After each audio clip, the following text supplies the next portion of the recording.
All right, so it looks like we are live. What's up, Action Tribe? AJ here, host and founder of My Seven Chakras, my7chakras.com, the show where we help you calm your mind, relax your nervous system, and experience the joy of being alive. In today's episode, we're going to explore some really fascinating topics such as breathwork, releasing stress, detoxifying the body, and listening to your inner voice. So, if you are interested in these topics or even other topics, and you want to listen to it in your car or even at home, then make sure that you hit the subscribe button on your iPhone. Or if you're on Spotify, hit follow. If you're on YouTube, hit subscribe, because that does something to the algorithm which allows our episode and our content to reach more ears and come in front of more eyes, right? So if you're on these platforms, make sure you hit subscribe, make sure you hit follow, so that you can help us grow, right? And if you'd like to join our Facebook group, the official group of our podcast, and make sure that you go to my7chakras.com/tribe. My seven is a word, my7chakras.com/tribe. With that being said, let's bring on our special guest for today, Steven Whitney. So, Steve is a SOMA Breath master instructor and teacher trainer. After Stephen went through some deeply troubling times with his mother's unexpected death, he started to wake up. Breathing was the key to unlocking his potential, and Steve now focuses on helping others to do the same. So, Steve is an amazing person, very kind, very knowledgeable, and very motivational as well. And I can't wait to have him on our show. So, Steve, thanks a lot for joining us. Thank you so much, man. Really appreciate being here and the warm, welcoming introduction. So thank you so much. You're very welcome. And before I start, I wanted to mention that you've got a very wonderful way of infusing energy and really making some topics that are sometimes hard to understand and comprehend very easy, palatable, and easy to understand. So I just wanted to put that out there. Thank you. I really appreciate that. Actually, yeah, I'm just old country boy, construction country boy that tries to keep things as simple as possible. While some of these topics are super complex. So I appreciate that. Wonderful. So let's start from the very beginning. Well, right now you're in Thailand, right? But where were you born and brought up? I was born in Kalamazoo, Michigan, actually, but I moved out of there at a very young age, and spent most of my time in Missouri, actually, Lake of the Ozarks, Missouri. So I lived out in the woods and on farms and things like that. So and then I moved to Denver, Colorado, and lived there for about 7 years, and that's where I was at before I moved to Thailand 4 years ago. Interesting. So I think pretty much everyone who's listening to this episode, especially if they're listening to this in America, knows about the Ozarks because of the popular show, the Netflix show Ozarks. And so you've gone from one place to another, right? I mean, how different was living in Missouri compared to Colorado? It's like night and day. In Missouri, it's very conservative. You run the same routines, the same days. And I never really understood how much of a routine and how consistent people are in those small towns. Hmm. And for you to really grow, you need to leave that town. And so it took me until I was, 23 years old to leave that my hometown. Hmm. And then I moved to Colorado, where it's much more innovative, and it's more about health and wellness and exercise and being in nature. And for some reason in Missouri was more about basically just trying to get by. There wasn't really much thriving. It was just you're on a loop, which was fine. You're happy and doing okay, but there's no deep growth in the area that I lived. So I needed to get out. Got Explore. it. Yeah, and for growth, that's the main reason a lot of these people listen to our podcast as well, right? Is because they at some point have hit a loop, hit something like a hamster wheel, and they realize that that routine that they've set into does not serve them any longer, and they want to go beyond and maybe surround themselves with different people, or maybe try out different things.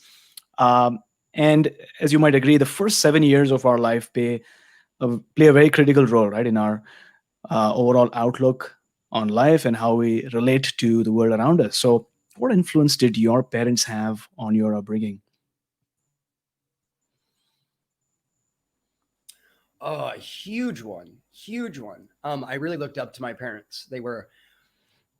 Well, they're just amazing human beings. And actually, it's very interesting because it Mm, wasn't until I got into my 30s right. that I really started to do some like inner work with my upbringing and my childhood. I thought my parents were saints. They sacrificed everything for us. And we didn't have money growing up. We struggled financially, but we still made it to the soccer tournaments. We made it to the education classes and meetups and gatherings. And my parents literally gave us everything. But the Mm, interesting thing is that I later found out that they didn't give me everything. So when I put them on kind of like this pedestal for being, such pioneers and warriors and sacrificing everything for themselves to better us kids, what it was actually doing was teaching me um, basically to have a negative relationship with money and success. mm, So I saw money as painful because my parents suffered going through not having much money, and they would sacrifice their own, like they wouldn't eat dinner if we were out to a soccer game or a big tournament because we could barely afford the hotel room where all the other kids were staying. mhm, And so they wouldn't eat dinner that night just to have enough money to get us through the weekend. And so I ended up building up a relationship with money, a negative one.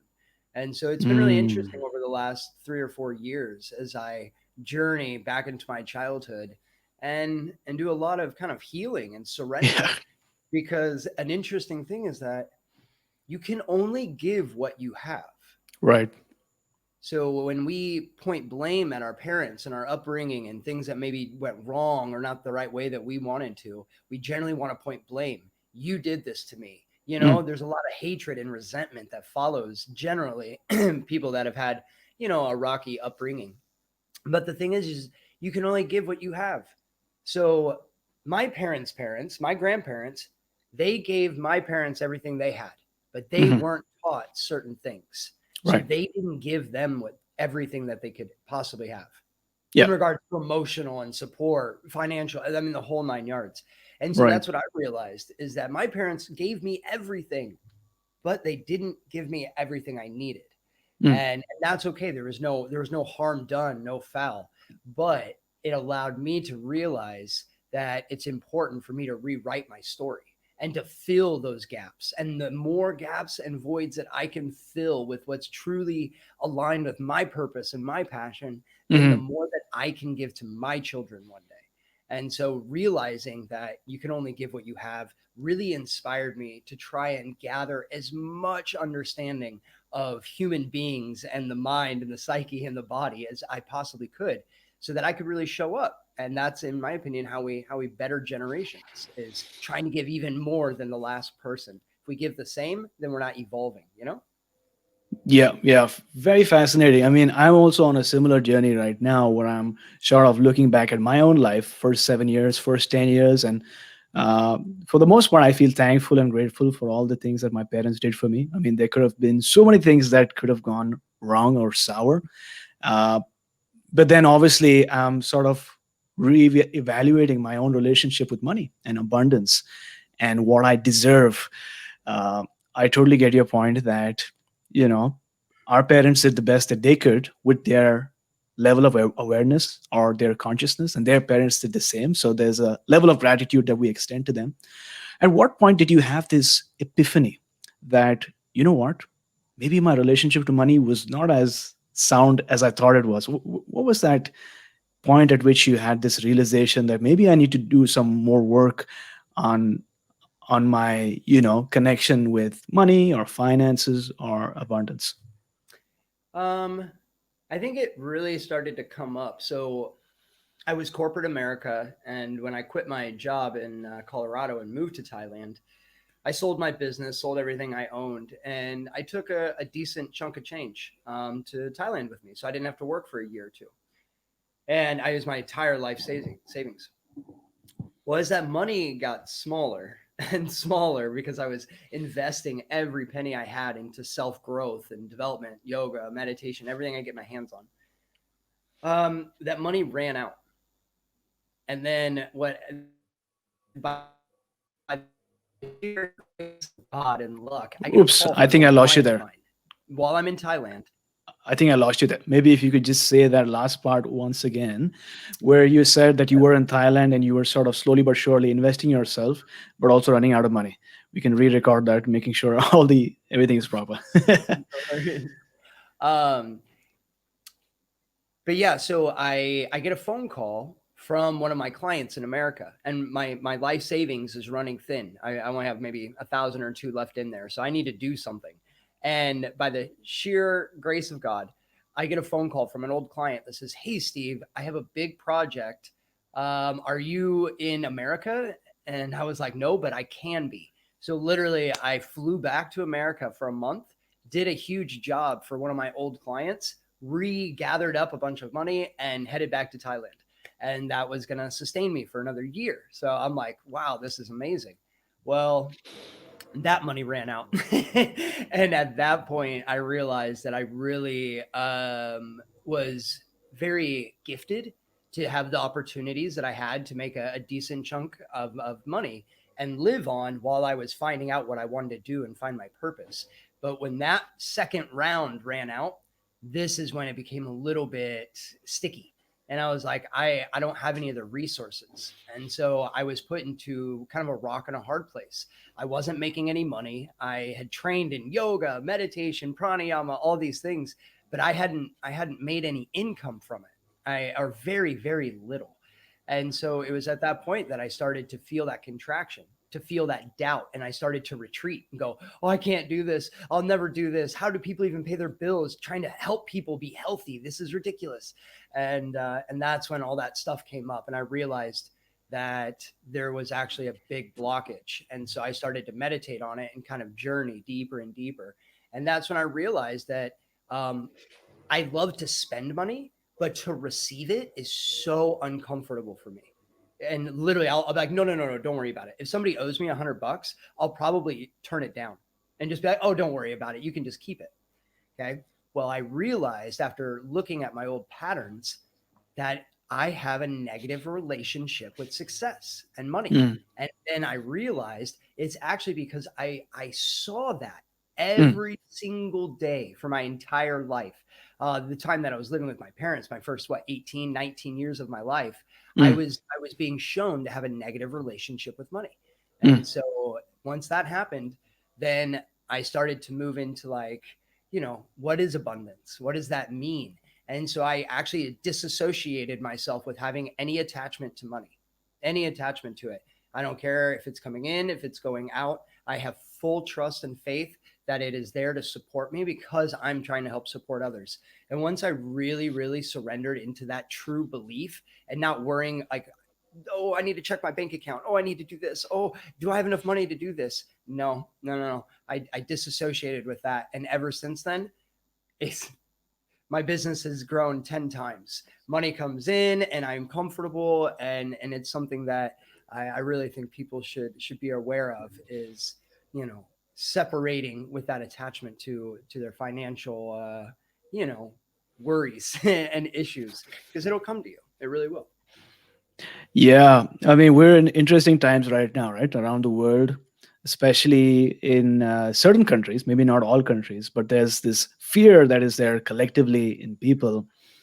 And time seems to be running out because a lot of people have been put out of jobs, or maybe businesses have, shut down because of what's happening around.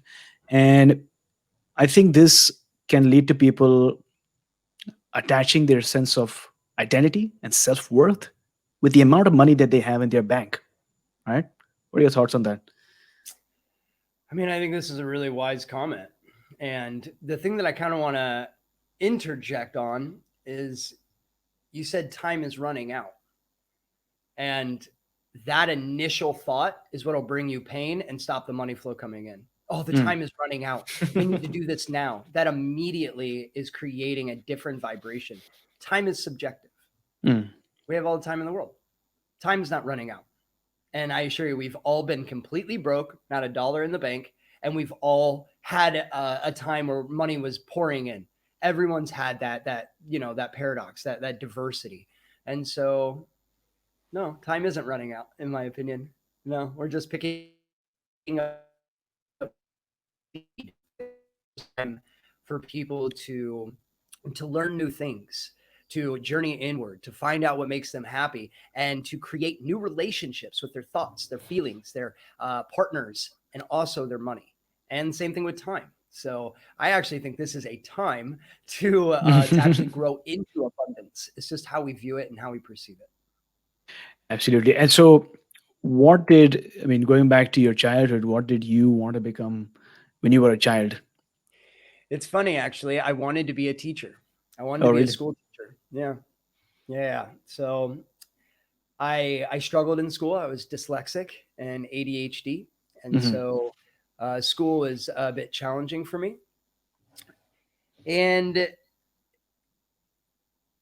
I didn't really get the support that I needed to be able to, like, go through school and feel like I could grow and thrive. Instead, it was just like I was embarrassed and made fun of, and some other things with that whole the whole education system.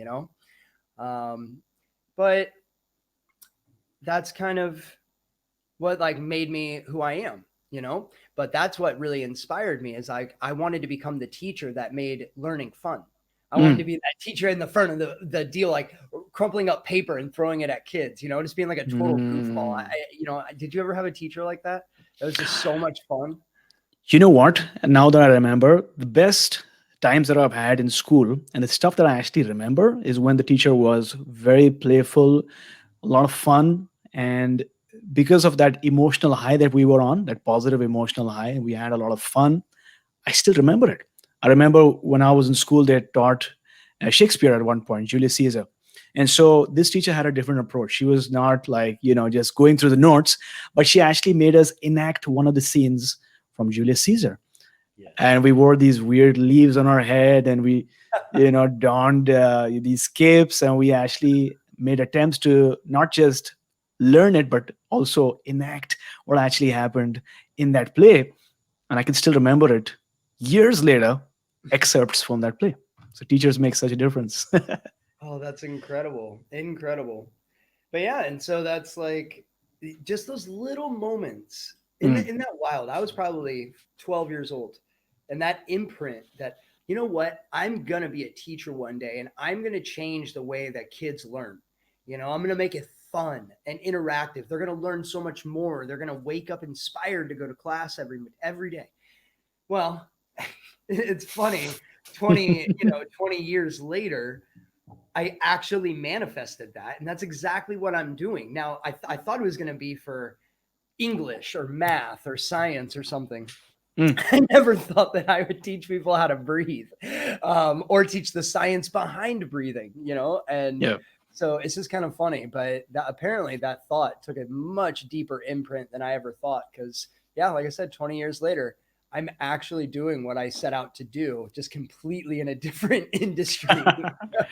That is so crazy. And Action Tribe, if you are listening to this right now, take a moment to think about when you were 12 or 14 or maybe 15 or even 8, what was that one thing that you wanted to do or become when you grew old? Because in my case, I remember when I was at that age approximately, I had the microphone in front of me and I would do a lot of recording, with Audacity and recording my voice and making certain edits and seeing how I sounded and adding reverb or adding an echo and just experimenting. And to me, I wanted to be like a creator of some kind, or maybe be able to record my voice. But in my childhood mind, I couldn't fathom any career that I could go into by recording my voice. But somewhere down the line, I am in a way recording my voice, right? Yeah, for sure. Interesting. Okay, so Steve, you were in Missouri at some point. You decided to go to, move to Colorado because you wanted to surround yourself with, different people who were committed to a better quality of life, focus on health, and people who were committed to growth. And then at a certain point, you decided to move to Thailand, to Koh Phangan, right, along with your fiance. So you went there, and like you mentioned, you spent some time and money on investing in yourself, but then you experienced some depression, right? What was the reason, as you look back now, that you had the depression, you know? Yeah, definitely. That's taken some inner work as well. So I moved to Colorado, yeah, for the health, but really for the business. I wanted to be an entrepreneur into the corporate world. And that's what I did. But I was very unhealthy. I had a heavy drinking problem. I was doing cocaine and drugs on the weekends. And I weighed about 50 pounds more than I weigh now. And mega stressed out, mega stressed out. And it was some really unfortunate circumstances that occurred with my mother's death that put me into a position to start questioning my life and questioning life itself. Yeah, somebody dies very unexpectedly, and you start to just kind of scratch your head and go, "Wait a minute, she was she was supposed to be old and gray, and like, so what is this? And how can you ever predict this?" And it just made me question life completely. Mm. And so um, my partner had a heart attack a year after that, and that is when we decided to move. And actually, this just to add one more thing to this, um, so she goes to Thailand to do a 30-day retreat. Mhm. Okay, my partner, to heal her heart attack. She wanted to Sure. learn more about the body. I stayed in Colorado, and while she was gone, I got a DUI, driving under the influence, and she comes back and I have to tell her, "Hey, by the way, while you're out of town, I got arrested." And anyway, so I can't, she said, "I want to move to Thailand. I Mm. don't want to stay in America anymore." And I said, "Oh, wonderful. I can't leave the country with a DUI." And Ah, so at that point I was heartbroken. I would support her to leave, and I was just in a really bad place. Anyway, so by the sheer grace and luck of God, I prayed every single day for 4 months straight. "Mom, please, I'm calling you right now, calling you from the heavens. Please help me get through this. I promise I'll do something more positive with my life. I promise I will change." And so that's exactly what started to happen. And out of mm, nowhere, the case got dismissed. The DUI mm. got fully dismissed, and no one could quite figure out how or why, but there just wasn't enough proof. And the case got dismissed. So I literally channeled the spirit of my mother. She got me out of it. And then I was on a plane 2 weeks later, sold everything we owned. And yeah, we're on a plane 2 weeks later and landed in Thailand with a one-way ticket, not planning on coming back. And that's when the depression kicked in. Mm. From the moment I showed up to the island. I didn't like it. I thought it was ugly. It wasn't pretty. The people were way too hippie for me. And, everyone's wearing white and like eye Right. gazing. Like you're at the coffee shop and people are just staring at each other, eye gazing. And I'm like, Yeah. what is wrong with you weirdos? Like, what is Yeah. going on here? And Yeah. so, in the midst of this transformation, it took me a long time, like a couple of years, to realize this. But when I got to the island is when I became deeply depressed. For 6 months, I was in Mm. absolute misery and I became suicidal. So I was having flashes of just turning my bike into traffic. Or if I went on a hike and was up on a big cliff, I would just see myself taking a step.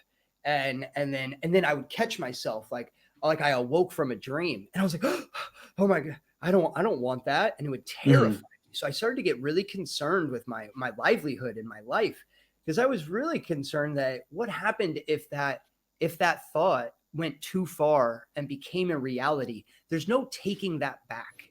You don't get to just go, "Oh, Yeah. actually halfway down the cliff, I was just kidding. I didn't really want that."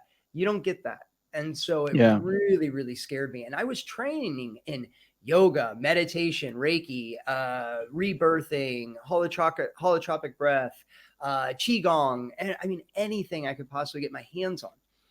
And things were getting worse and worse and worse. And I was about to give up. I literally was about to give up. And it was about that time that I met Neeraj, the founder of SOMA Breath. And I did one breathwork session, and it changed my life completely. I saw a glimmer of light inside of myself that I hadn't seen. And I don't know if I've ever seen it to that degree. And it brought me so much joy. And that was enough to just change the trajectory of how I viewed myself, how I view others and moments and situations in life. And it was enough that I went to him after the session And I said, I have to know more. I have to know more. Teach me everything you know. What did you just do to me? And so we hung out for a few days, and I picked his brain as much as I could. And yeah, it was about that he asked us, "Do you guys want to do an instructor training?" And we said, "Yeah." And it was over 3.5 years ago, and that was the very first SOMA instructor training, and that is what actually started the growth and evolution of SOMA Breath as an actual online training program.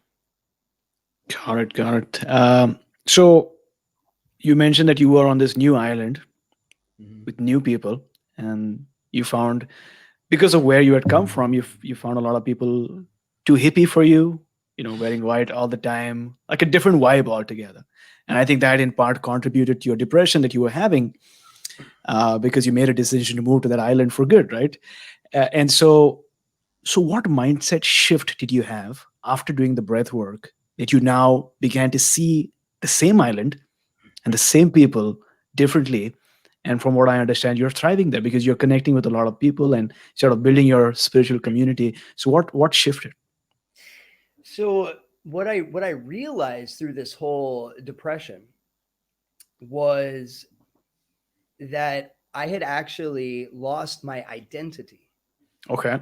So I identified myself as a young entrepreneur, a building engineer, Whitney Solutions LLC. That was my business name. And I wore my stress like a badge, like a tattoo. Like, oh yeah, I'm stressed and I deal with it. And so I had built this ego around being in this corporate environment, being and trying to be super successful. I had the penthouse apartment, big trucks, fancy cars. You know what I mean? We went on trips every single weekend, and we were really living it up. But I had created an identity. When I got to the island, I lost that identity. And Mm, that was a journey of complete confusion. I didn't know who I was. I didn't know what I wanted. I didn't mm, know anything. But I didn't know this. So I was going through this blind because I had no awareness and no one had taught me about these types of things. And so I was just constantly going through it, wondering what the F was wrong with me. And yeah, I later found out that it was this identity, this ego. And when I was surrounded by all the people wearing white and the yogis and all this stuff, I started to self-destruct and said, oh, I need to be like them. If I'm not like them, mm. then my partner won't want to be with me. She wants to Right. be here on this island to be a yogi. I need to be a yogi. So Yeah. boom, that literally, I wasn't on the island for 10 days and I Mm. joined a 30-day yoga intensive retreat, teacher Yeah. training, 30 straight days, 12 hours a day. It was intense. And I'd never done yoga before. I literally, one of my first yoga classes was actually in my yoga teacher training. And so, but that's the thing, is through this ego and through this identification that I had built, this facade about myself, what happened is during that breathwork session, the satisfaction came from within. So if you think about it, when we build an identity through ourselves, it's something to do with our external environment that Mhm. we're getting in, like more of a material thing, and that's what validates us. That's what makes us feel like we're important. Okay, that's how we identify ourselves: is this person with this much money doing this job? And but this is what will bring so much pain, and that's why it's so important to have passion and to be doing what you love, and letting that energy move through you. Otherwise, it can be detrimental to your life. And so that was the only difference. I got validation. My identity was my title and name of my business, the amount of money that I made, and all the toys that I had. And Mhm. that's the conditioning that I had built through my entire career. So when I got to the island, all that was gone, but I still had an identity that I was trying to attach to. And so, yeah, once I saw that glimmer of light on the inside, everything shifted because I realized I don't need to have an identity. I am myself. I am guided. I am supported. My mother's here. Money comes in when I need it. I can do this. I can do anything. I can get through this. I can help people. This is amazing. And so I didn't need an identity anymore. Mm. I was part of the universal consciousness. I was Mhm. part of this divine flow that surrounds us in all waking moments. All of us are a part of this. You have so much joy, excitement, and love that exists inside of you, but it's these forms I have things, ego, that actually stop you from accessing that true light within. And so that's why kind of they say, look inward or go inside or one of those things, because it's true. Everything you need exists inside of you. I was looking for everything else around me, and in that session, I gotta look at myself. I took a look in the mirror basically, and it showed me exactly what I needed to see. Yeah, it's crazy how our sense of identity, which is formed mostly by our ego, can force us to either do or not try out something new because we attach our sense of self-worth or who we are or who we think we are to our former selves. And as you've mentioned, mostly validated by external stuff. And so no wonder why, when you were in a way pushing beyond your comfort zone with different people, different surroundings, different experiences, your yourself was trying to attach to that old identity, but that was not there any longer. And this is something that a lot of people, I'm sure, who listen to this podcast are going through right now, because it feels like metaphorically they've decided to make a change, and now from the boat that they were in are jumping into the cold water, and now they don't have anything to hold on to, and so they have to either learn to swim or maybe for some time be comfortable with the discomfort of attempting to float. Yeah, so that's so interesting. Thanks for sharing that.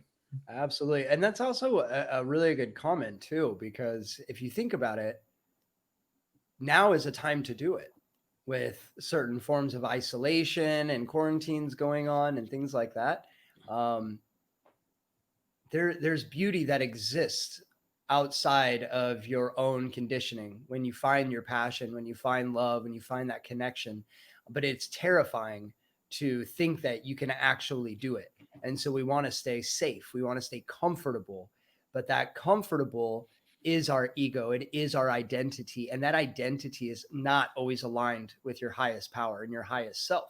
And so, I challenge the listeners to question certain things in your life, and if it's not bringing you the ultimate joy, then maybe it's something that doesn't need to be a part of your life. And that doesn't mean that we always stay safe and comfortable, like you said, finding comfort in the discomfort. But this is, I think, a really good time to question those things, and where you're needing to get your validation and that accreditation, and start pointing your energy in places that make you really feel good. Interesting. Now, the type of breath work that you do and I do is called SOMA Breath, right? And there are many other types of breath work out there. So, how is SOMA Breath different from the others? One of the core things with Soma that differentiates from any other breathwork modality that I have found is the rhythmic breathing. And you hear about like conscious connected breathing, okay? And people are like, "Oh yeah, I do rhythmic breathing. All breathwork sessions are rhythmic breathing." Okay, well, the thing that you have to understand is that if you have your breath is directly tied to your thoughts, your feelings, and emotions. So if you have erratic breathing, then you're going to have erratic thoughts. If you have erratic thoughts, you're going to have erratic feelings. Those feelings turn into emotions, and your emotional state is how you perceive the world around you. So if you're in a crappy mood, you see the storm rolling in over the mountains. If you are in a beautiful, happy, joyful mood, then you see the sun peeking through those clouds.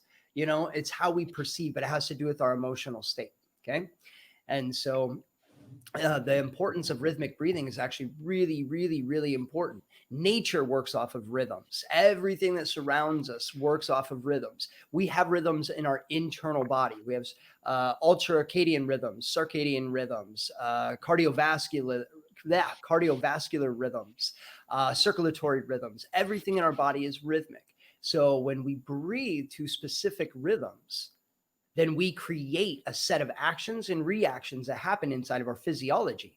And this can be from really increasing your energy, heart rate, getting fully activated, releasing shots of adrenaline, to the complete opposite, where you're becoming such in a deep, relaxed state that your body has the ability to heal and to restore balance back to its natural state, which is very energized, powerful, and beautiful.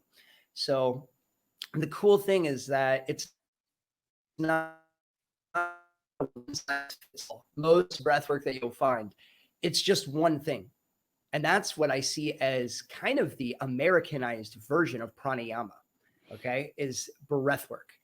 Mhm. I don't really see breath work so much as breathing. Mm. Breath work is like ceremony. And let's sit, and most people have a misconception with it as well. They think it's a bunch of weirdos, and like this person's over here crying, and this person's over here laughing and screaming, this person's shaking on the floor. No. Like, yes, that does happen. It does exist. Trust me, I've been a part of many of those. But that's not the way it has to be. And the cool thing about Soma is that when you learn about these different rhythms, the rate at which you breathe, the ratio in which you breathe, the speed, the rhythm, all of it is going to create a different set of actions inside of your mind and your body. So now what we're doing is we're creating a whole different approach on what is considered breath work. And this is what I like to kind of deliver to people in regards to Soma, is that it's pranayama. It's a full holistic approach on how to use your breath to expand every aspect and part of the internal world and your external world. And when you breathe in a rhythm, you create this coherence, you create these actions, these reactions. So basically, you're controlling the dials on your entire mind and your body.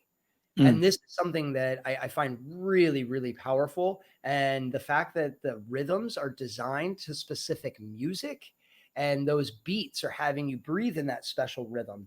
This is a game changer. And so I don't see Soma Breath as breath work per se.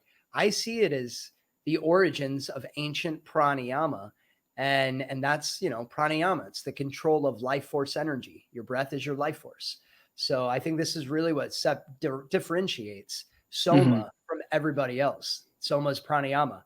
Yeah. Most of the other ones are just one. It's one breathwork style. That's it. And then people think, oh, this didn't work for this. Oh, this isn't working for that. It's because there's not a one size fits all. That's the incorrect approach for especially somebody's health and wellness. Not one routine or one thing is going to work for every single person. We're all at different walks and phases of our lives. And that's something I really appreciate about Soma, is we train the instructors to take it a step farther. It's what can be applied to the person in the state that they're in now. And then we, as trained, instructors and parts of this community, we then apply a method, a routine, in accordance and alignment with the person in the condition that they're at and where they're trying to go. And so this it's more of a professional, deeper approach. Because you have to engage with your clients. You need to find out, like, who are you? What are your goals? What are your challenges? What's things that have happened to you in your life? And then let's start to peel those layers back. And then let's start plugging in methods and routines that are just going to chip away at this, iceberg kind of thing. And eventually get it to a point where they have become empowered. And now they can use these tools to continually grow into the person that they want to become. And so, as you can see, it's much deeper, much deeper than people may even know or understand. And so, this is what I really appreciate about Soma, and what I really think differentiates them from any other breathwork modalities. For sure. I mean, one of the things I like is that it stems and it draws from pranayama, right? So draws from yoga. So it's literally tried and tested and experimented with and proven, and all these practices that we're now using. And like you've pointed out, it's not just this one technique that you can use for these awakening ceremonies, which is definitely part of Soma, but there are other practices that you can do on a daily basis in a safe manner, whether it's in the morning or even the evening, to get better sleep. And you can use these different techniques and approaches along with the music to be very intentional in your approach towards health.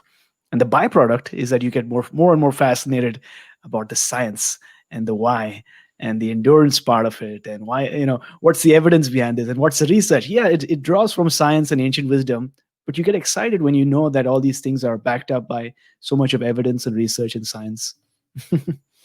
100%. I mean, how many times have you, I don't know if you know much about like Kundalini and Kundalini Kriyas, but do this Kriya for 42 days and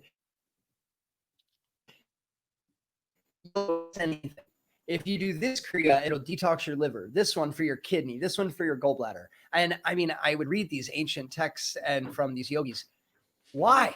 Why? And I could never figure it out. No one could ever show me and prove. So it was like, I couldn't fully trust it to a certain degree because it was like, no, you have to trust. That's how it works. And I'm like, but again, where's the why here? Just not trying to be rude, but just out of curiosity and education, can you tell me why? Because you're moving the prana. Dang it. And so no, I really appreciate you saying that because yeah, I have yet to, I've trained, I've spent tens and tens and tens of thousands of dollars training, and I have yet to find really any modality, and regardless of where it came from, whether it's yoga, meditation, that can actually show you, it can bridge the gap between the ancient text, the origins, and modern day science, and bridge that gap and show the correlation and connection between the two. This is something that Soma goes really deep on. I mean, so deep. And I have so much respect for that because I think people, having that why is a great way to empower yourselves.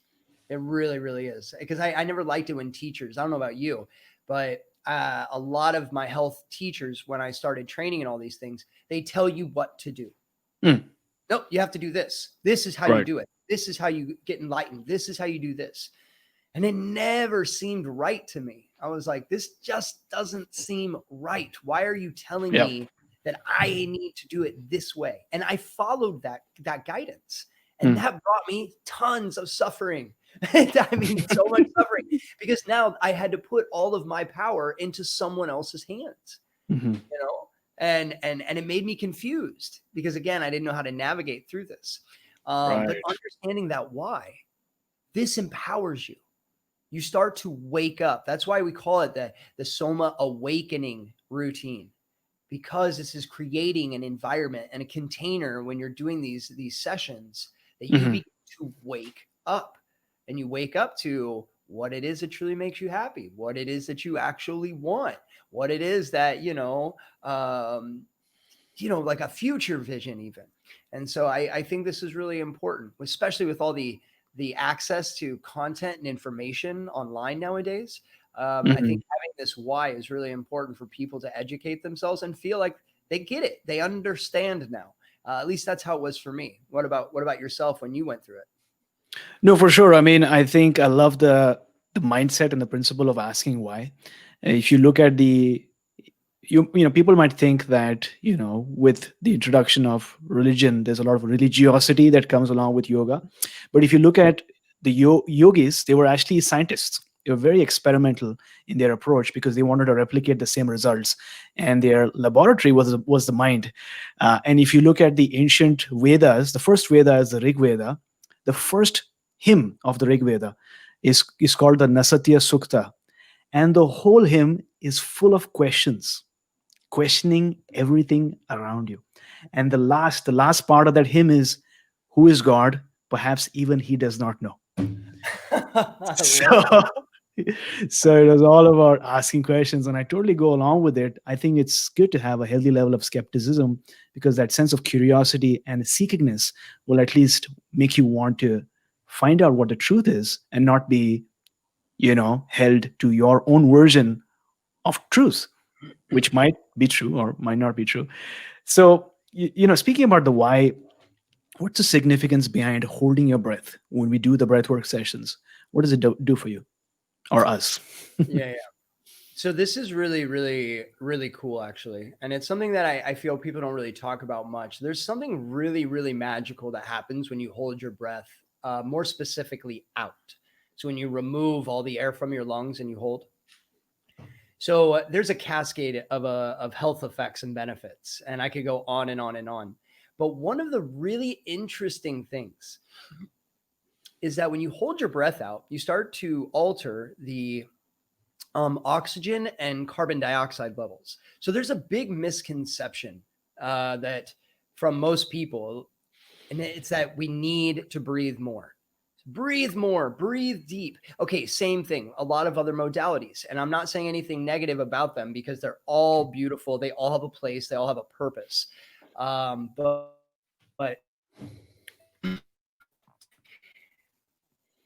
But when you hold your breath out, you start to alter this oxygen and CO2. Okay. So when you breathe in oxygen. And when you exhale, you breathe out carbon dioxide. And for most people, we're taught, especially in school, is that carbon dioxide is bad. It's a waste product. It's only there to extinguish or exhale. But actually, it's a magical molecule. One of the most important parts of your life, your longevity and your health is controlled by carbon dioxide, and which is really, really fascinating. So when you hold your breath out, what happens is you start to lower oxygen levels in your bloodstream, okay? Your oxygen saturation level will go down, and you'll start to build up CO2 levels.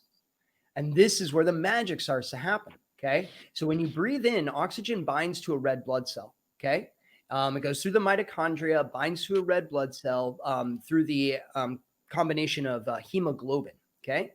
And then it moves into circulation in the bloodstream, okay? And then we're at that point, we're hoping that the oxygen will then get carried into our muscles, our tissues, other cells and organs in our body so that they can thrive. They can actually survive because oxygen does, it equals energy. So we need oxygen.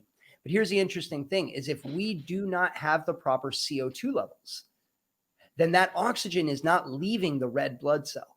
It's going to stay bound. So CO2 is this activant that releases the oxygen from the red blood cell and allows it to go into your muscles, your tissues, your other cells, your organs, your brain. And these are vital parts of your human physiology that need oxygen to survive. Okay.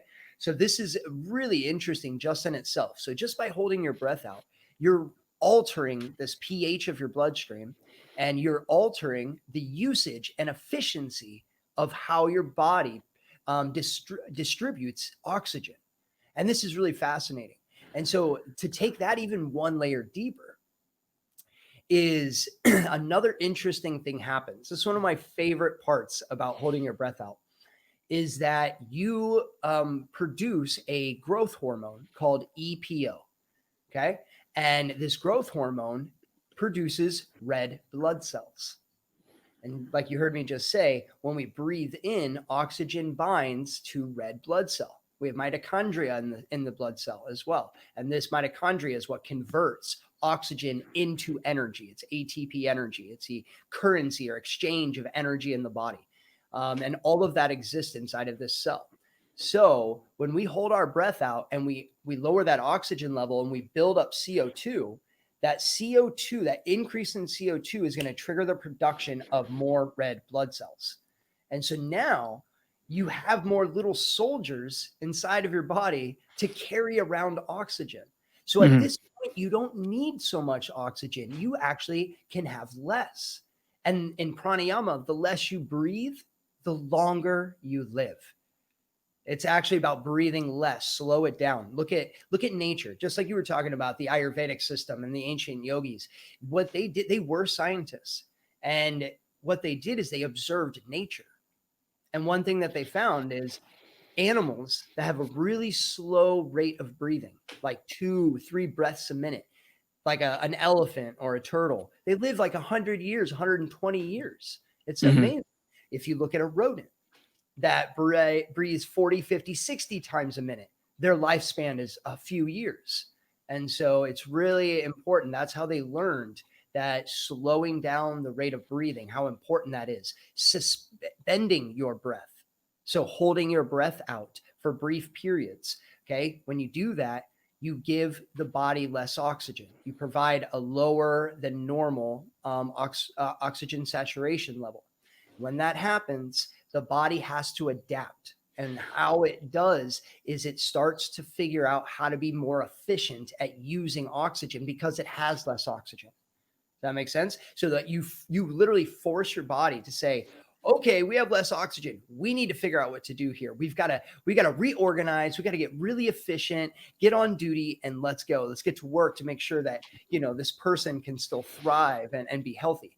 And that's why the production of this growth hormone happens, is so that you have more red blood cells to carry around the oxygen. So your body doesn't have to work so hard, because oxidative stress is a silent killer. This concept, breathe more, breathe deeper. No. It's not, you do not need more oxygen.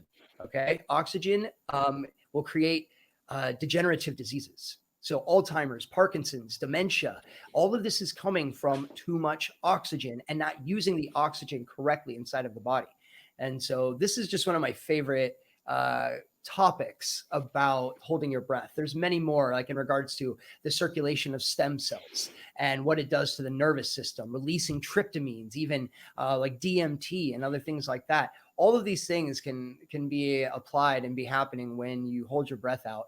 But I find it really interesting that I can produce more red blood cells by holding out my breath that allows my body to use oxygen more effectively. And I find that to be really, really important, especially because oxygen is vital to your life, and it also is the silent killer. And so you need to make sure that you're using it correctly. Otherwise, that's what slows down your mitochondria. That's when your hair gets gray. That's when your skin gets wrinkly. You become fatigued. You can't sleep well. This is because your mitochondria has become weakened. It's been used too much, too hard. It's been run through the washing machine. And your mitochondria, because it goes oxygen to ATP energy. It's the transition of that exchange. Your mitochondria uses the most oxygen in any other part of your body. Interesting. Thanks for sharing all of this. And Action Tribe, I hope you are listening to what is being shared. But basically, CO2, carbon dioxide, might not be the hero we deserve, but the hero we need. And just like the yin and yang of life, you need oxygen, which is vital and it's important, but you also need CO2. And like we're learning today, CO2 not only ensures that the oxygen that you're breathing in gets to where it needs to, which is the cellular mitochondria for energy production, but also when you hold your breath out, you're increasing your body's production of red blood cells. So increasing your capacity to take more oxygen, increasing your capacity to produce more energy. And guess what? At 4 o'clock in the afternoon, what you need is to feel energized and vibrant. And by breathing in a certain way, you will get that energy. And many of you might have noticed certain elite performers, athletes going high up in the mountains, wearing these masks, or maybe wearing masks, on the ground. And maybe right now it might be confusing because everyone's wearing masks, but these are different types of masks for these performers, and they're doing it specifically because of what we're discussing right now, is to increase their capacity to carry oxygen, increase their efficiency for carrying oxygen, but also for becoming more, building stamina and increasing their endurance. So this is an amazing topic, and we can go on for hours and hours together. Uh, and you sort of alluded to the fact that breathing incorrectly, in other words, if we take in too much of oxygen, that can actually lead to certain diseases, right? Autoimmune conditions and diseases later on if they go unchecked. Yeah, absolutely. It's this interesting word, actually. It's called respiratory alkalosis. Okay. And this is the rusting effect that happens to like a car. Okay. So you leave a car out in a field for 10 or 15, 20 years, however long, it's going to rust. And that rust is created from oxygen. Okay. So oxygen wears things down. It literally breaks them down. It creates a rusting effect. And respiratory alkalosis is when you have such high levels of oxygen, you're not using it. It's because if you don't give it to the muscles and tissues, it just stays in circulation. You're flooding yourself with oxygen. But that's going to make the pH of your blood super alkaline. And this is dangerous because, one, your cells will do the same thing. They'll start to rust and break down. And that's when your immune system is weak and can be infiltrated, and you can become ill. Again, Alzheimer's, dementia, all these other things. But another interesting thing with this concept of respiratory alkalosis is when your blood is that alkaline. This is how intelligent the mind or the body and the mind, how it's all communicating. When it becomes that alkaline, well, then it needs to balance the pH. If it goes too far, you'll die. And so the body then needs to balance the pH. So what is it going to do? It's going to take a part of the body, put it in the bloodstream to bring down the alkaline, to make it more balanced pH, And so where do we produce acid in the body? In the stomach? In our stomach. Yeah, exactly. So to balance the pH, the body's going to start to steal acid from the stomach, and that's going to keep yourself away from this respiratory alkalosis, which is very, very dangerous, very dangerous. And so now at this point, you don't have the proper acid to break down food in your digestive system. So then what happens? You're not getting the nutrients that you need. So now you don't have the energy that you need. Okay. The other thing is, if you're not breaking down that food properly, then you have toxins that are sitting in your gut that are going to give you digestive issues, irritable bowel syndrome. And the most dangerous thing is when those toxins stay in there, they can eat away at the lining of your gut, and you could have like leaky gut syndrome. And now you have toxins leaking out to other parts of your body. And this is when like chronic and autoimmune diseases can be created. And a lot of them are created actually from too much oxygen. And that's why the yogis and the ancient shamans and the rishis, they would go in high altitudes, and they would live till they were 100 years old. They're 80 years old and they look like they're 50. But it's because they live in an environment that has less oxygen. So they're not dealing with that amount of oxidative stress. So this respiratory alkalosis, you guys should look it up. It's really, really, really interesting how your cells have the same kind of relationship with oxygen as a car does that sits outside for too long. And so when you read up and look into this, it makes you realize how important it is to breathe properly. Yeah, this is also a very tangible example of how intelligent the human body is that it's always on the lookout for keeping you alive but also providing you that advantage in terms of balance. And sometimes when it does this, it might lead to homeostasis in one part of your body in terms of restoring pH, but then the acid, the important and crucial and vital acid that is needed for digestion in your stomach, is not there anymore. So this is really fascinating. And Steve, this podcast is called My Seven Chakras, right? And when you think about the chakras, what you think about especially is the root chakra, or the pelvic region of the body. And so maybe if you could talk about our pelvic region and what's the significance of this region when it comes to emotional healing and using the breath to let go, or to reprogram, or whatever that might be. What's the significance of the pelvic region in our evolution? Wow, what an interesting question. You're asking me, what is the significance of the pelvic region? Anybody that doesn't know the chakra system and the pelvic floor, or also known as the mulabanda, that's a real interesting question you're leading here with, buddy. Oh my goodness, that's hilarious. So this is really interesting, actually. And I just love all these topics. Oh my goodness, I love them. So your pelvic floor, for you that don't know, it's a isolated muscle that basically exists between your genitals, basically, and your anus. And it's a very specific muscle. And the cool thing is that it's directly tied to your central nervous system. And so you can actually alter your physiology just by using that muscle. So example, you can raise and lower your heart rate. Like you could shoot your heart rate through the roof just by using that pelvic floor. And then when the heart rate raises like that, the sympathetic nervous system gets activated, and then comes the release of adrenaline. And so just sitting down, you can learn how to lock and pull that muscle, and it's actually going to give you a natural shot of energy. And so it's really, really cool. It's also going to have a direct correlation to your body temperature.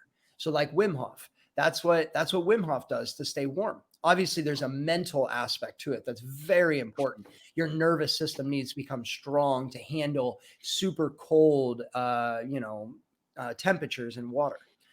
But any of you that do ice bath, so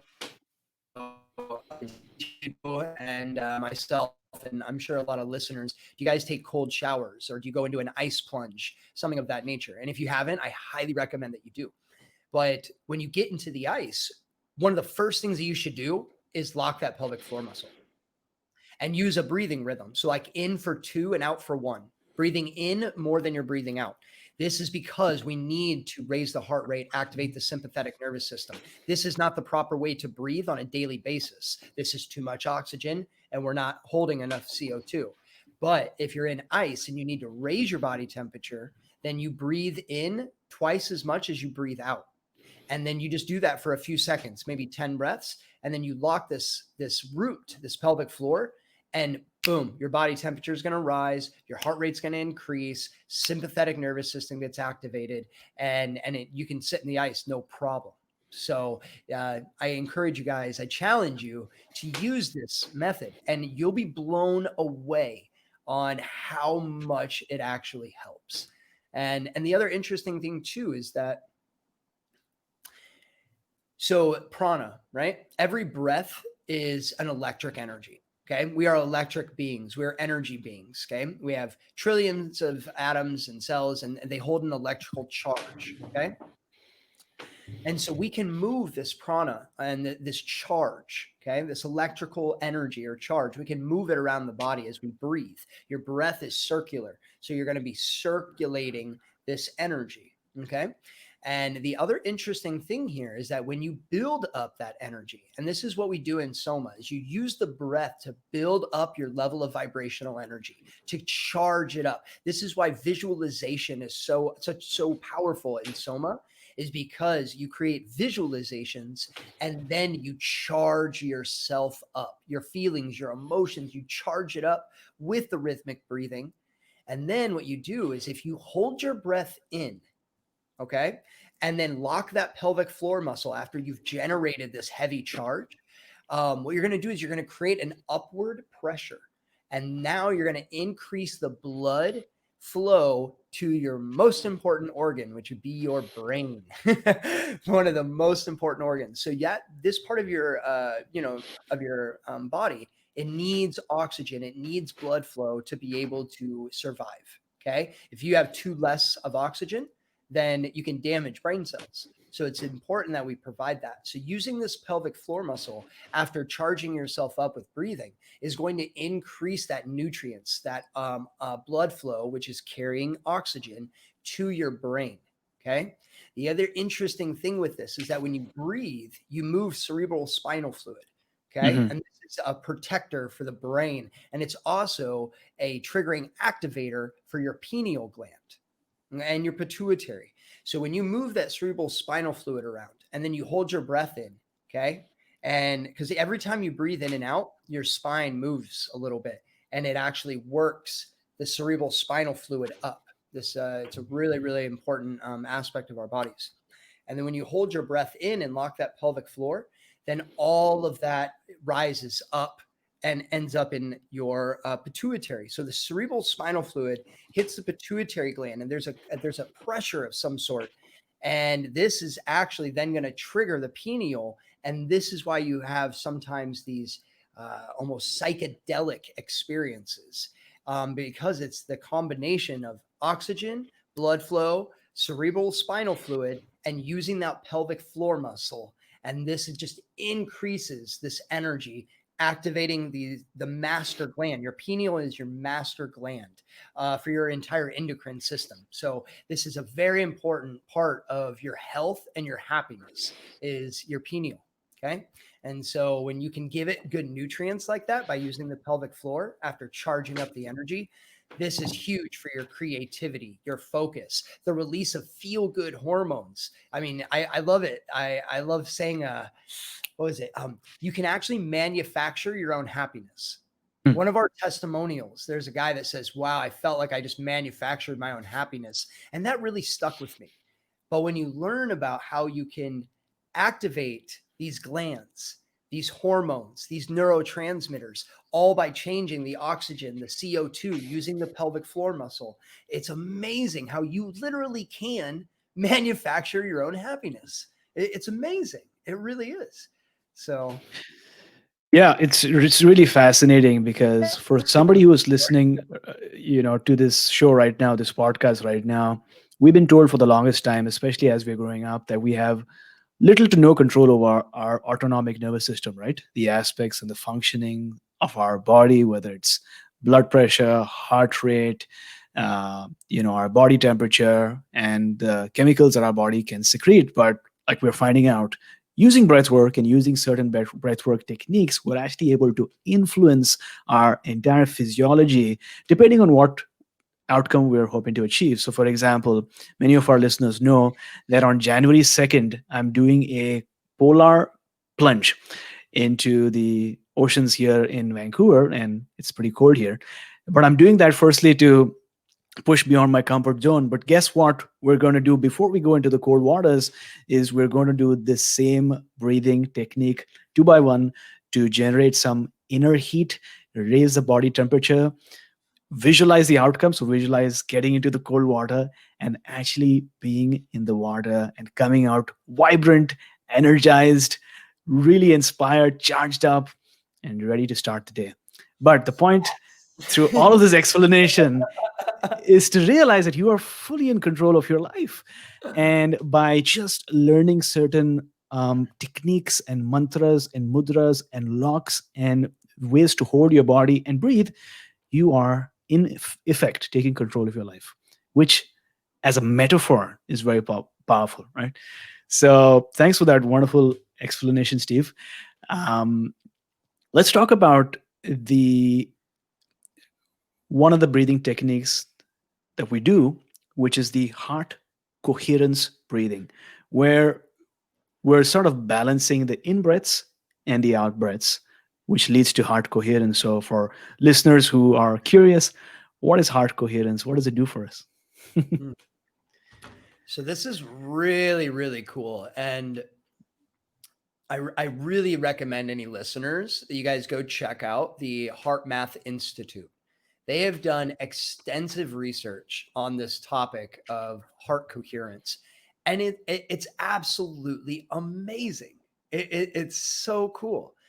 So coherence is the optimization of the functions of your physiology. Okay. And so, like I was saying earlier on the call, nature works off of rhythms, from the tide coming in and out, the rise and fall of the sun and the moon, seasons, flowers opening and closing. Everything is rhythmic. Our bodies are also rhythmic. Okay. And so this is really, really, really important. And oh, I think I lost you. Can you hear me? Oh, there you are. Yeah. There you are. Okay. Sorry. No worries. I'm sorry. What was your question again? So you were talking about heart coherence and the importance of rhythm, in our life. So when you realize when you breathe in, your heart rate goes up and your sympathetic nervous system gets activated, your blood pressure rises. Okay. When you breathe out, your heart rate slightly goes down and your blood pressure drops and you activate more of your parasympathetic. Okay.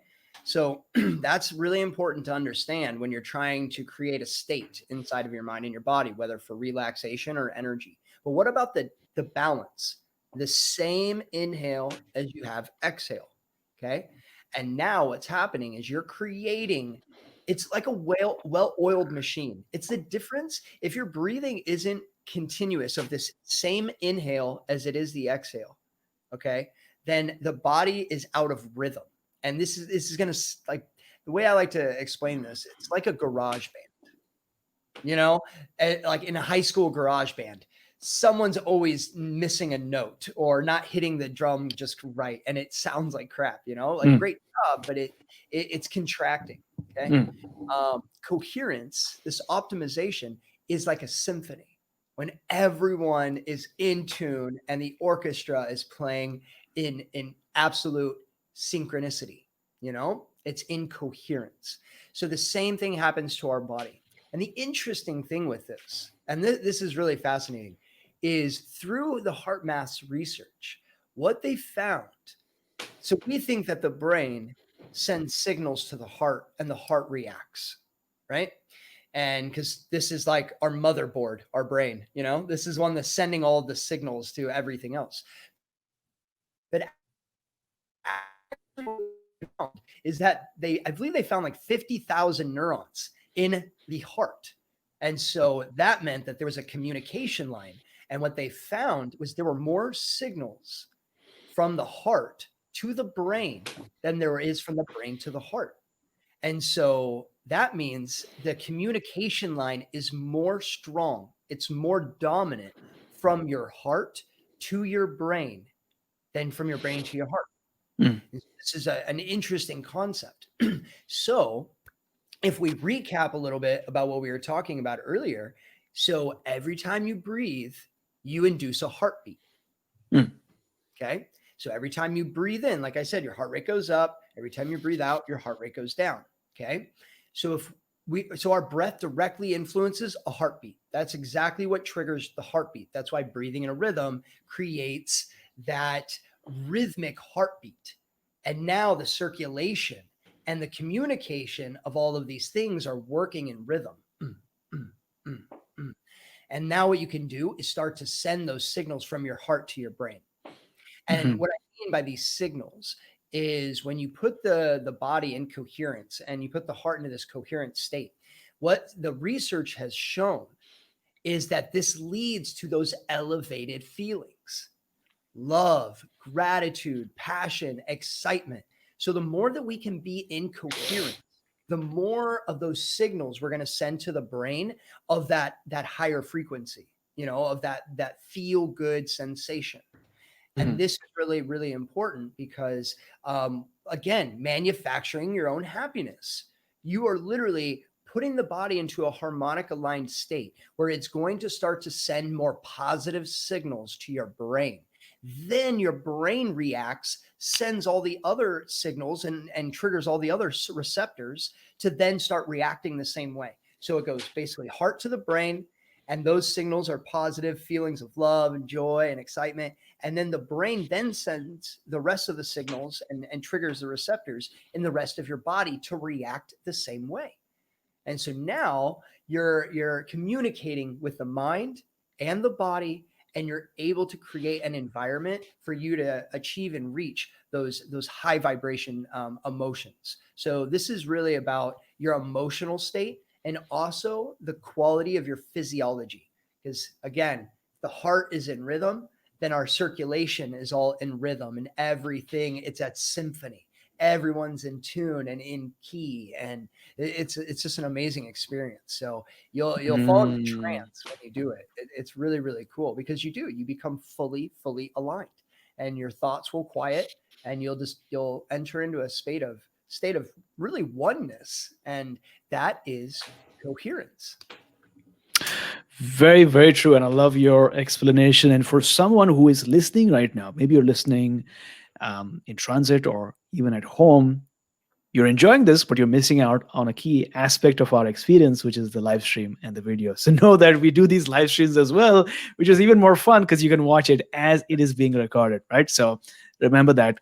And the other thing I wanted to mention is I sense that our listeners sort of know that the heart is a really critical aspect of our being, that we're finding out that the heart actually in many instances can override signals or instructions or orders from the brain. But it's wonderful that HeartMath has now validated what we knew intuitively, that the heart knows what it wants, so to speak. uh, and we sometimes assume that we are just one one human being, right? But if you look at it at a microscope level, we're actually a country. We're a nation of cells. So we have these cells, we have organs and tissues.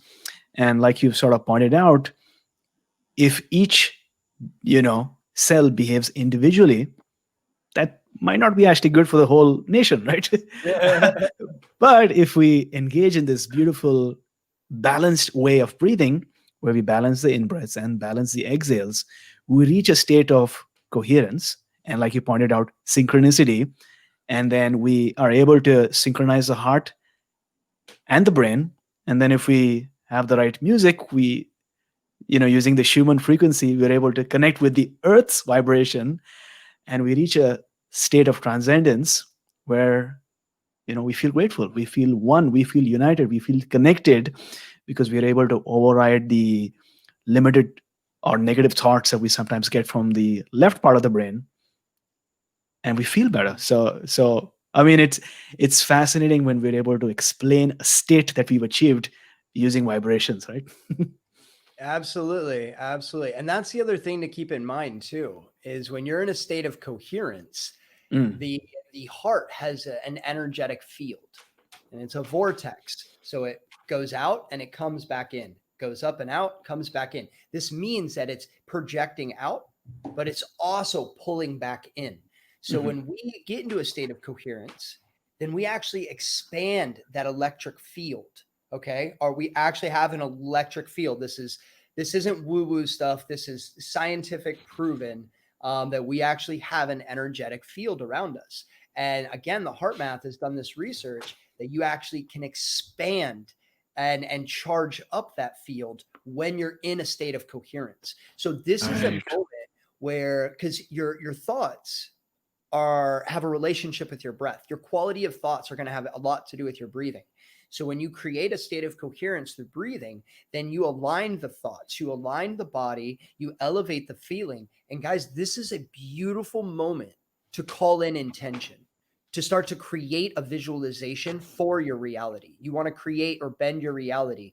This is the state that you want to be in. You want to create those intentions in that state of coherence.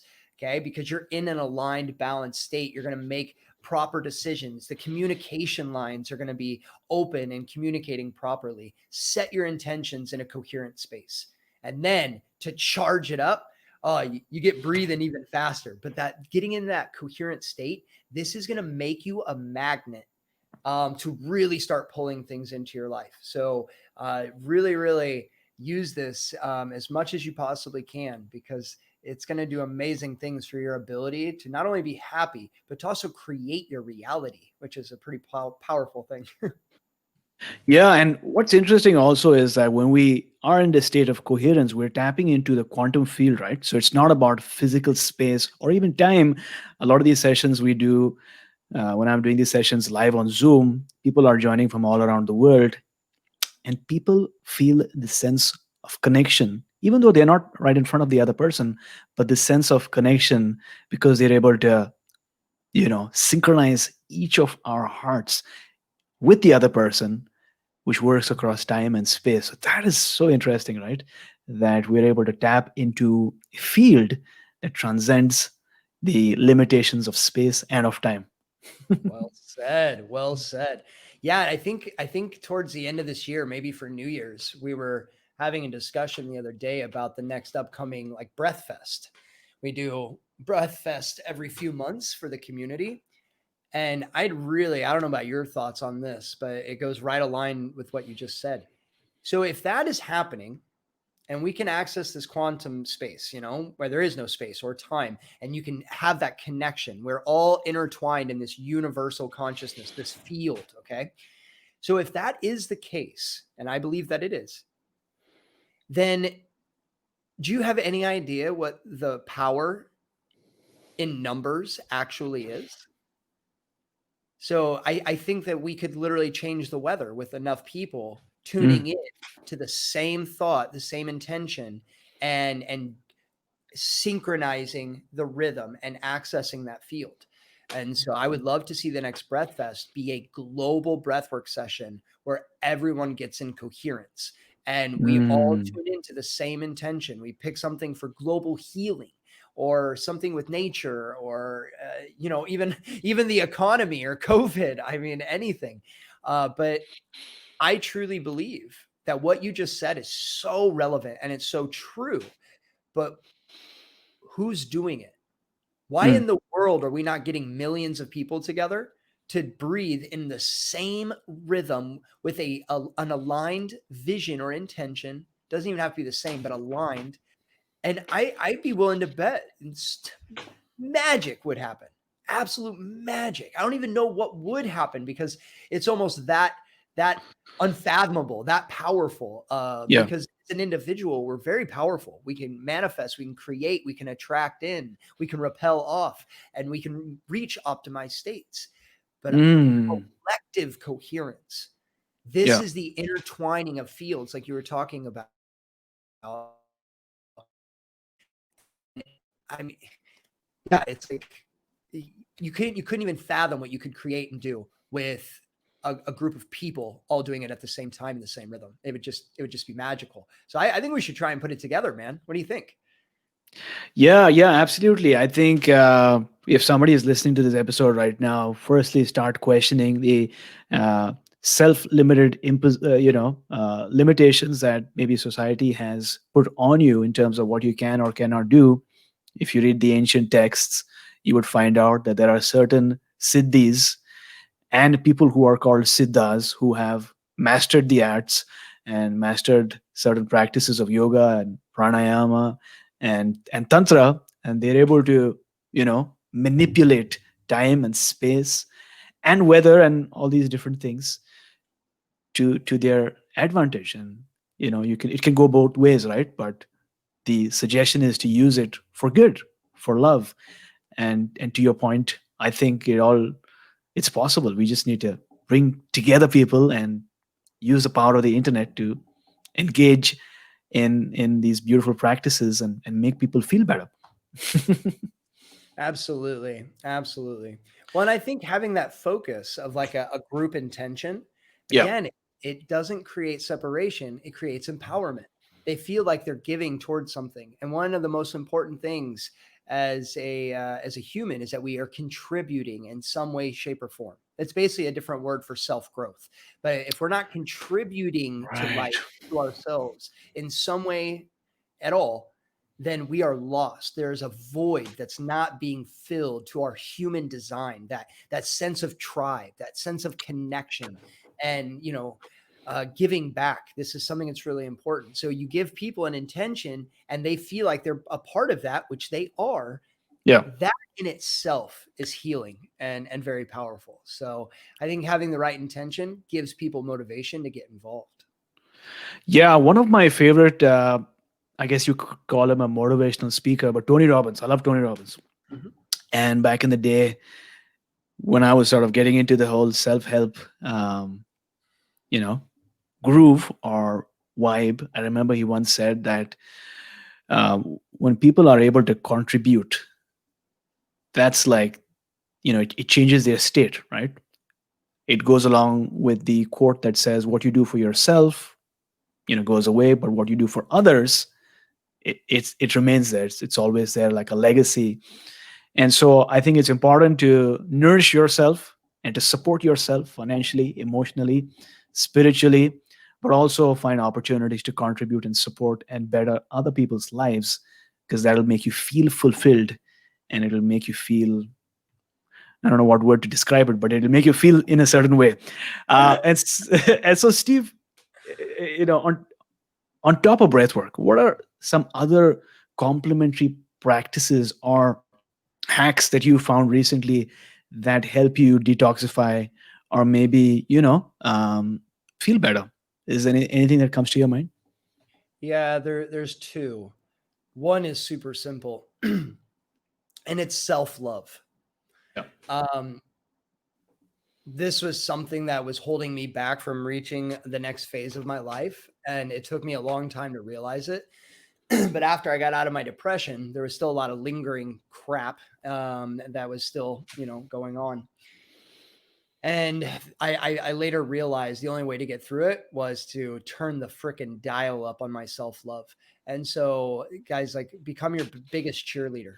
Your Mm, biggest cheerleader. I mean, celebrate your mistakes, mm. celebrate the good decisions, the bad decisions, celebrate every single thing and rain it down on yourself. I'm not even kidding. Like, if you screw up, just be like, oh my, I am the best screw up ever. Yeah. This is amazing. I just learned so much. I'm not going to do that again. So thank you, world self, for going through that mistake, because now I get it. I get it, you know? And so I know it seems way, way simple, but it's actually one of the more challenging practices. But I'm not kidding. Make it obnoxious. Like, love yourself obnoxiously. I'm not even kidding. And it'll change the way you see yourself, and that will change everything for you. People won't be repelled from you. They'll be heavily attracted to you. And the more you can attract people into things that are going to come up for you, and for your ability to actually carry out that manifestation, that intention that you've created. So that's one for sure. Another one is this really interesting method by a very close friend of mine called Nishan, and he has trained the Buddhas in the Buddhist teaching for 20 years, and he has an amazing method called Feel, Surrender, Love. And this is a very challenging like method, because you have to look at your pains. Mm, And so his practice is about getting into a meditative state and checking the body for any tension or contraction. And if there's anything, then you go into that pain, because any pains that we're storing are generally not physical pains. They're actually emotional pains that are being stored in the body, and that is turned into a physical pain because it's chronic. So this emotional pain. So basically, you view the pains inside. He helps give you trigger words like, I can't do this. I can never do this. And that always threw me off at first, because I'm like, why mm, are you telling me I can't do this? I can never do this. mm, This is not the positivity I was expecting. But what happens is, when you have that dialogue with yourself, you dissolve that ego. And this is a moment that you can go, oh my God, I I thought that. I can't do this. I can never do this. And then you pull that emotion up. It's a pain from your childhood, from one whatever moment. And then what you do is you see it, you feel it, and then you begin to like amplify that feeling by sending it what's called metta, unconditional love. So it's this really cool method about tuning into the pains, transmuting that pain, and then sending it just huge levels of unconditional love. And the more that you can do this, the more that your pain body stops controlling your life. You start to mm, have a different relationship with your emotions, and that you let them come in and pass almost simultaneously, because generally we soak in it. Oh mm. my God, I screwed up. I'm never going to make it. I'm never going to have this. I can't do this. This is ridiculous. And it's like a tornado effect. But when you learn, oh, I feel contraction. Where is it at in the body? So this is the method is, do I feel contracted? Are there any pains in my body? Where are they located? What does that feel like? Okay. Are there phrases that are attached to this pain? Like, I'm not good enough. I can't do this. I don't deserve love. Things like this. And through that dialogue, um, emotions will come up. And that's the moment to transcend them into, into the highest, and sending it unconditional love. And then you Mhm. heal that pain, and you have a new relationship with that emotion, which is love, not pain. So that wouldn't really help me out a lot in my transformation. Got it. I'm gonna try this out. I mean, I love unconditional love, and there's something about unconditional love, and the more you meditate upon it, the more you learn what unconditional love really is. Because at the surface level, yeah, sure, it is love without any condition, but until you really radiate it and demonstrate it for yourself, you don't realize what it really is. And usually, unconditional love shines through when you've been in a painful situation, right?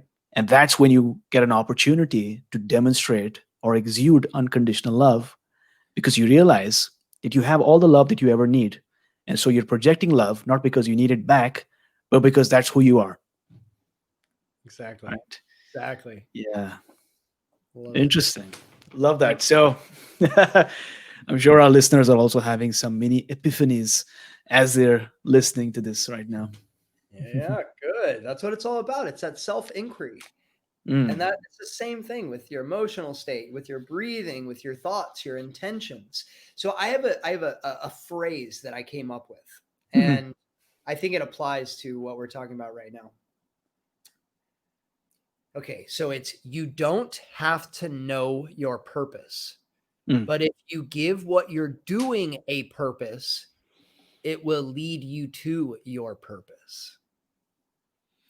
So the thing is, you're generally walking around life just just living, you know? And so a lot of people, you ask them, what's your purpose? What's your purpose here in life? Or what's your purpose right now?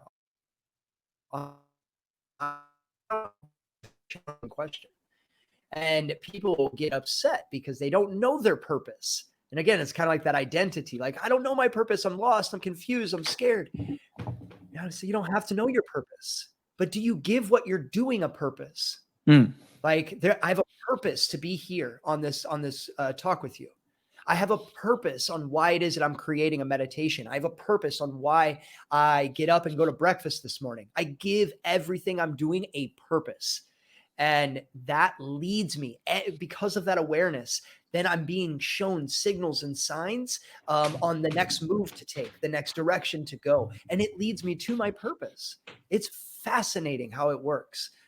So it's kind of that's the whole point with this practice and these emotions is you Mhm. start to have a different dialogue. You start to give what you're doing a purpose, and that will Mm. lead to your purpose. So just a little. Yeah, it sort of reminds me of what Tony Robbins once said. He said that our life is determined by our years are determined by our months, months are determined by our days, and our days are determined by our magical moments. And so, if you're able to bring the magic into the moment by being purposeful or intentional and bringing your consciousness into every interaction or every task, then automatically your life will be more purposeful, or maybe you will find your purpose.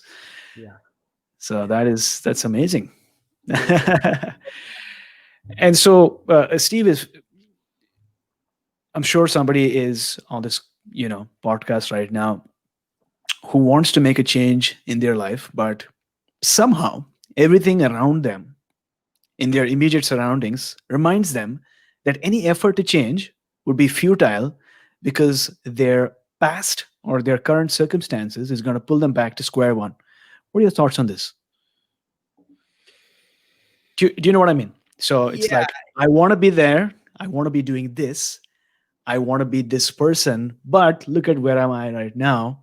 Look at what are my conditions. Look at my level of debt. Look at my relationships. I can never be there. I can never make a shift. How does one think through this?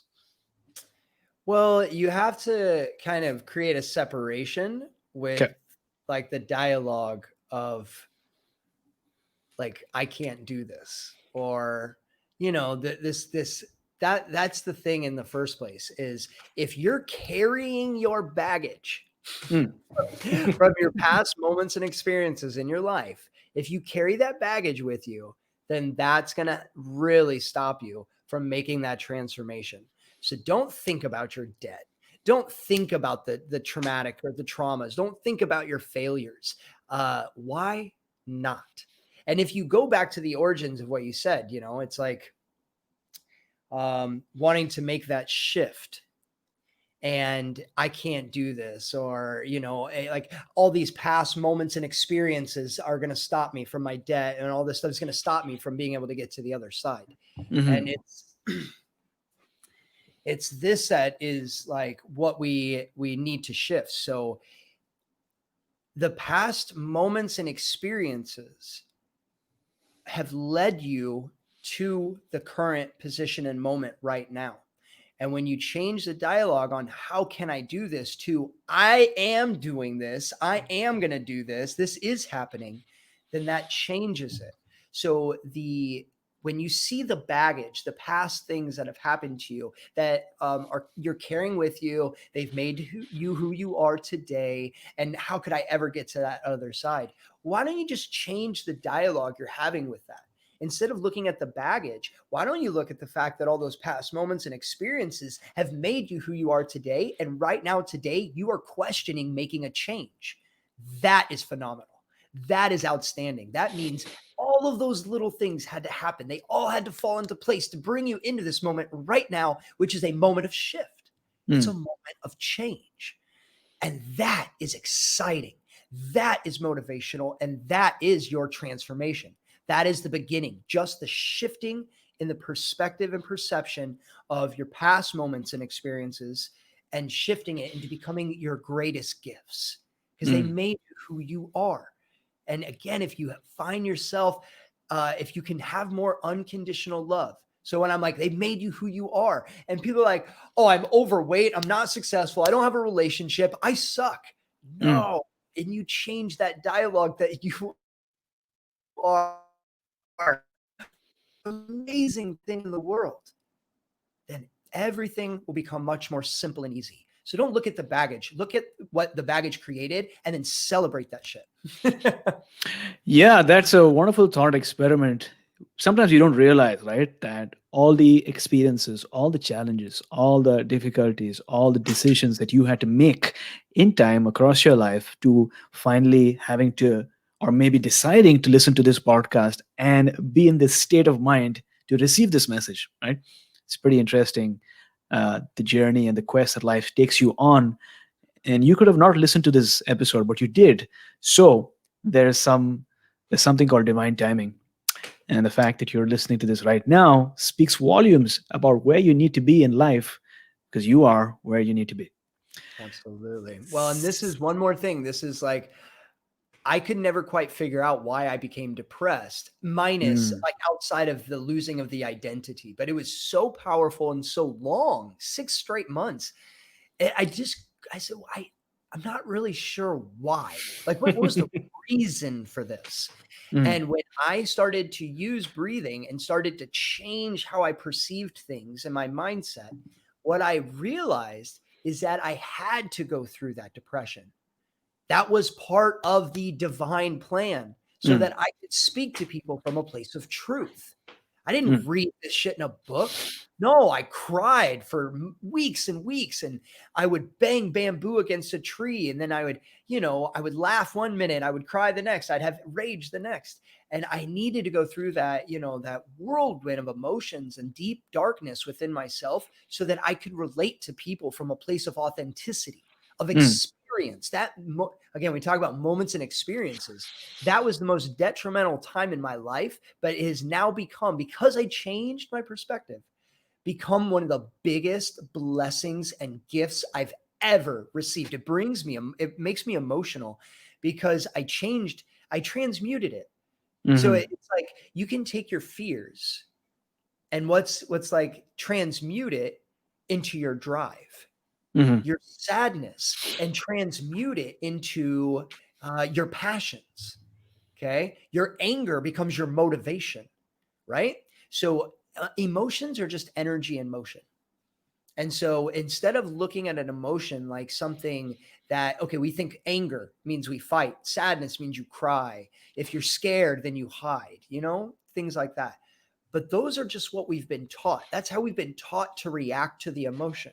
But what about if we change the dialogue here? We change the narrative.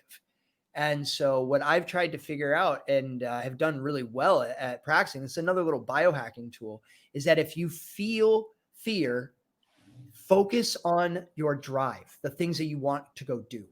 Okay. If you feel sadness, direct your attention towards your passions. And what you'll find is those things will get directed and you'll be transmuting that emotion. And so it helps you rather than debilitates you. So the same thing with that low vibration emotion, it actually propelled me forward when I changed the narrative that I had with that dark time. And it became one of my biggest inspirations. So I challenge all you listeners as well. What are some moments and experiences that you've had in your life that you are disgusted with, that you have a lot of resentment, judgment, hatred towards? Can you, which I know you can, but will you focus on the opposite and transmute that emotion so that it's working for you and not to you? Interesting. So, Action Tribe, I hope you are listening to this right now, and I hope you enjoyed today's interview as much as I did. As we're learning, there is a light within you, a small fire that is yearning to burn even more brightly with the flame of consciousness. If you're listening to this podcast, you are already on this path of self realization. The key to progressing now on this journey is to let go of any external distractions and pay more attention to what's happening within, to that still small voice and that flame inside of you. And the key to doing that is through meditating on your breath. Because as the yoga master BKS Iyengar once put, as a fire blazes brightly when the covering of ash over it is scattered by the wind, the divine fire within the body shines in all its majesty when the ashes of fire, when the ashes of desire are scattered by the practice of pranayama or breathwork. And with that being said, it's now time for our wisdom round, the last round for today, so that our listeners can take note and take action. So, Steve, what is the best piece of advice that you have received in your life? Oh, oh man, this is a tough one.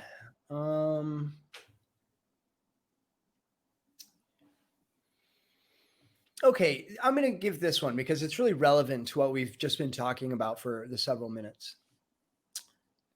The best way to become a good teacher is to teach. Got it. So, and this applies to so many things. You know, we always are trying to prepare to be ready for something, Hmm. whether it's your looks, your job, your success. I mean, anything. We're always in a state of preparation, but we generally don't do because we're afraid of failure. We're afraid of exposure, of being embarrassed, all of these things. So we try and prepare to perfection. But the best way to be a good teacher is to teach. So it's generally I try and do it the opposite. Like I'll sell a course and then build it. So like you can sit for months trying to design the perfect course, but you'll never know if it's going to be the perfect course unless you actually start doing it. And so people spend years or months trying to design things for their business. Mhm. But that's a projection. You don't know what's going to happen. The only way to find out is to do it. And that is again going back into how each moment and experience in your life is there to help you grow. It's only up to you on how you perceive it. So anything that you're doing, you know, the best way to master it is to just do it. That's the best way. And if you could turn back time and spend 1 hour with someone, who would it be? My mother, 100%, without a shadow of a doubt. I loved that woman dearly. And what is it one thing you do in the morning or maybe in the evening before you sleep these days that has improved the quality of your life? This is great. This is great. I've actually incorporated a new one. And man, the synchronicities, you keep bringing up these like really good entryways for me to like, you know, tie this conversation together. So a new thing that I've been getting into lately is I get up in the morning and I choose what kind of like state or emotion I want to have for that day. So it might be like, okay, I know I get up in the morning and I just meditate for a moment and I'm like, all right, I have a lot of projects that I need to get ready. So today, my core valued emotion is going to be focus, drive, and motivation. Or it can be one, it could be three. It's whatever it is. Then what I do is I do some breathing and I let that charge up and I bring myself into that state of that core desired emotion. And then I start my day. And that is, it's shown me one, I'm putting my foot in the sand and saying, this is how, do you guys ever do that? Again, you don't have to know your purpose, but if you give what you're doing a purpose, it'll lead you to your purpose. So have you ever tried starting your day saying, I'm going to be in, because some days I'm like, I need to focus. I want creativity, Mhm. playfulness, and laughter. Those are the three that I want to bring as my core valued emotions for today. And this has really changed the game. It's amazing how that ripple effect that you create by dropping that stone in the water can change the way you see your day, you see the world, and this has going to have such a profound impact on how you experience that day. Just setting a 5-minute intention of what core valued emotion you want to have for that day, charging it up a little bit, see it like it's happening. It's like a 5-10 minute practice. It takes no time at all. No time at all. So that is there you go. That's it. Got it. And if you could recommend one book for our listeners today, what would it be? um interesting question. Interesting question. Um I tell you what, actually, this is a little off topic, but the 4-hour work week. This actually taught me a lot about how I have a relationship with money, how I have a relationship with my success. For I was the harder you work, the more successful you'll become. And I'm not saying that's untrue, but I work twice as hard as I need to. And I don't think I make more money because of it. Mm. And when you learn how to delegate things, how to put systems in place, and how to gain a residual income, it changes the game completely. It actually, that book teaches you not to be so freaking hard on yourself, to be more strategic about what you do rather than just doing it. And I think it's very valuable. And in the world that we live in today, having an online business and being able to work those 4-hour work weeks, I mean, who doesn't want to do that, you know? Yeah, I mean, the author of this book, Tim Ferriss, is one of the smartest guys around. It's been a couple of years actually since I've read that book, and maybe this is a reminder for me to revisit the powerful concepts in this book.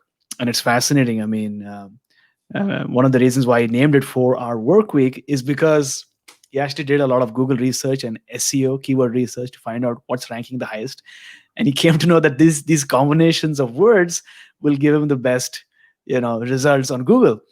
And it I guess it paid off.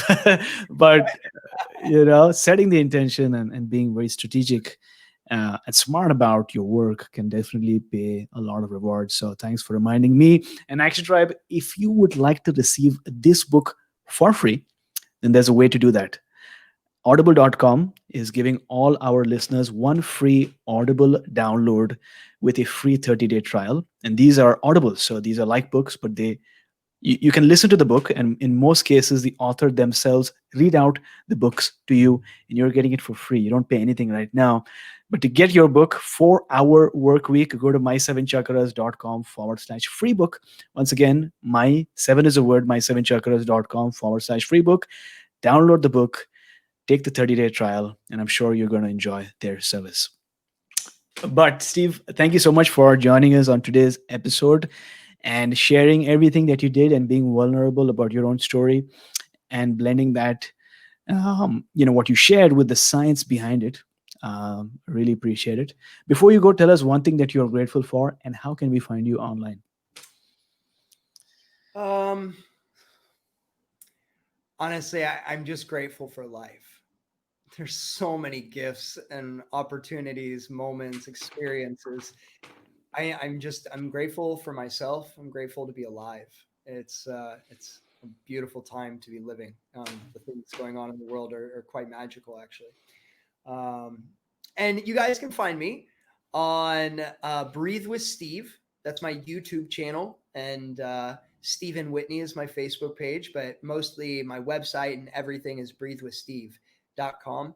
And if any of you want to learn more about breathing and SOMA Breath and the science, then please reach out to me from the SOMA Breath website. It's somabreath.com.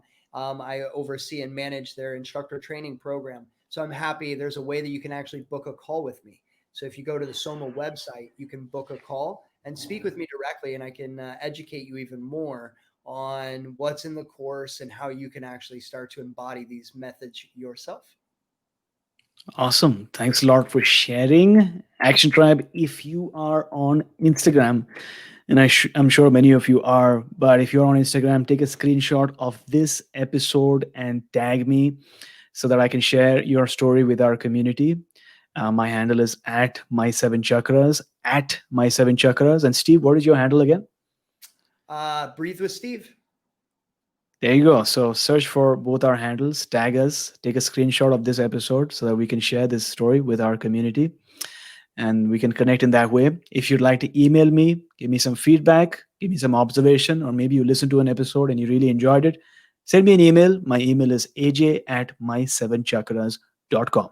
That's aj@my7chakras.com.